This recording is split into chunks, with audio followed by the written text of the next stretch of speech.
Joining us now is an historian who has done extensive research on Malcolm X's life and his assassination. Zaheer Ali, thank you for joining us. Thank you for having me. So, 60 years later, what is the legacy of Malcolm X?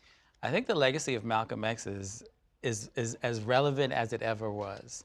Malcolm X went through several changes throughout his life, but there were some consistent threads from his Garveyite parents who were followers of Marcus Garvey, his time in the streets, his time in prison, his time in the Nation of Islam, and his time outside the Nation of Islam.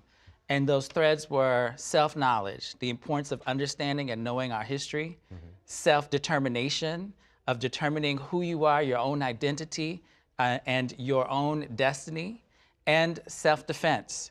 He was someone who proposed and was a proponent of us being able to defend ourselves if we were attacked. Now, he was killed in Washington Heights, right here in New York City. And as you mentioned, a controversial figure. I mean, he had enemies in the government, federal law enforcement agencies, as well as perhaps the NYPD, and even black Muslims within his own Nation of Islam at the time.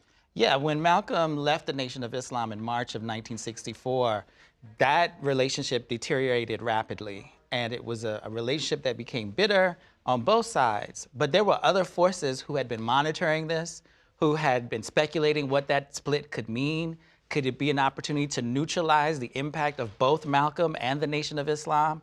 We know from tens of thousands of declassified files from the FBI, from the NYPD's Bureau of Special Services, the level of surveillance and infiltration they had in both organizations.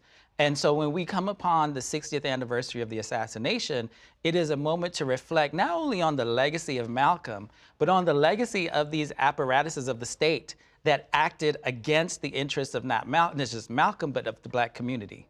I mean, he was such a figure in Harlem and in New York, but in the country and the world. And you mentioned some of this just now briefly, but there are two lawsuits currently still pending, one from Malcolm X's daughters, another one from one of the men exonerated for his assassination. They're suing the government and the FBI and the NYPD of hiding evidence still in this case. What evidence is being hid still? Well, there were 3 people convicted of the assassination of Malcolm X. Only 1 admitted to his involvement in the crime. 2 maintained their innocence throughout, but they were still convicted and they served over 20 years in prison. Their convictions were not overturned until 2021. That's when they were exonerated, based on the research that has surfaced that showed not only was the investigation mishandled, but the trial was mishandled, the use of evidence was mishandled. The Federal Bureau of Investigation and the New York Police Department and the DA at the time did not disclose the certain kinds of surveillance and infiltration that would have— just want to point out, we're looking at Muhammad Aziz there. Yes, that would have cast doubt on these convictions. And so, unfortunately, one of those 2 men was not alive. He passed away. His name was Thomas Johnson, or Khalil Islam. And then there was Norman Butler, or Muhammad Abdulaziz, who is still alive, to have experienced that exoneration. Now, you have researched and taught at Columbia University, NYU, when it comes to Malcolm X, even working on the documentary for Netflix over who assassinated Malcolm X. Now, when you talk about his leadership, when it comes to black leadership in the civil rights, there were many, many leaders. But a lot of folks talk about Dr. Martin Luther King Jr., rightfully. But how important was Malcolm X in terms of getting civil rights and equal justice for blacks and many others?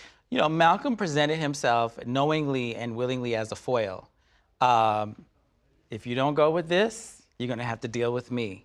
And so there has always been multiple traditions within the black political, history.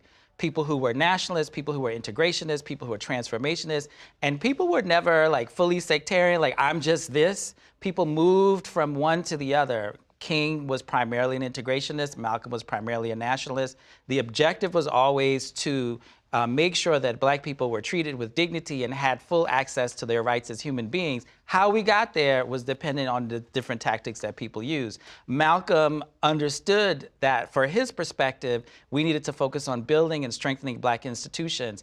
He came towards the end of his life to realize that that would not be possible without a fundamental transformation of our society. Similarly, King, who advocated for integration, also came to understand that you could not just integrate into a burning house, that the society itself had to be transformed. So they were both moving towards each other.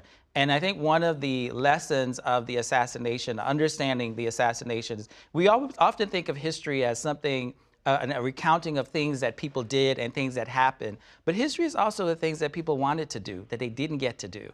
And that's the legacy that we have, the unfinished work of King, the unfinished work of Malcolm.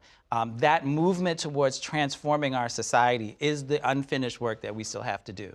Finally, but very briefly, if Malcolm X was alive now in 2025, what would he be saying to the powers that be, specifically in the White House?